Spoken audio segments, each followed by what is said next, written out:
MLA નો પુત્ર હોય કે એમએલએ નો બાપ હોય કે કોઈ પણ. હેલો નમસ્કાર મિત્રો, સ્વાગત છે તમારું મારી યુટ્યુબ ચેનલની અંદર. મિત્રો, હાલમાં સોશિયલ મીડિયામાં ગણેશ જાડેજા અને મેહુલ બોગરાનો વિડીયો એક વાયરલ થઈ રહી છે, એક વિડીયોની ક્લિપ. તો મિત્રો, વિડીયો તમે પૂરો એન્ડ સુધી જોજો. ચેનલ પર નવા હોય તો ચેનલને સબસ્ક્રાઈબ કરો, તેથી તમને અવારનવા વિડીયો જોવા મળે સૌથી પહેલાં અમારી ચેનલ પર.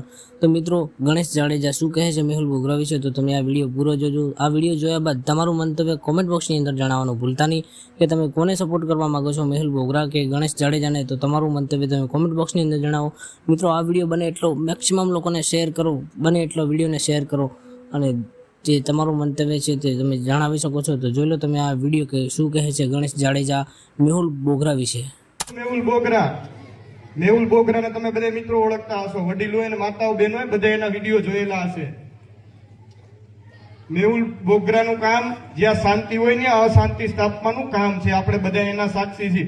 જે રીતે ગુજરાત પોલીસ રાજ્યની સેવા અને રાજ્યની ચિંતા કરે છે, જે રીતે પોલીસના જવાનો એના પરિવારની ચિંતા મૂકી અને આપણા સૌની ચિંતા કરે છે, એની વચ્ચે પડીને એને પોલીસ તંત્રને કઈ રીતે બદનામ કરવું, એના વિડીયો અનેક તમે મિત્રો જોયેલા હશે સોશિયલ મીડિયાના માધ્યમથી.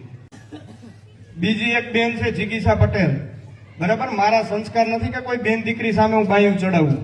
એને અહીંથી જાહેર મંચ ઉપરથી કહેવા માંગુ છું કે ભાઈ, તું તારું ઘર નથી હાચવી શકી, તારા ઘરની અંદર કોઈ પણ વડીલો હોય, કોઈ પણ યુવાનો હોય, એને મેદાનની અંદર મોકલી દે. તું જેટલા પ્રશ્ન પૂછીશ એની જવાબ દેવાની મારી પૂરી તૈયારી છે.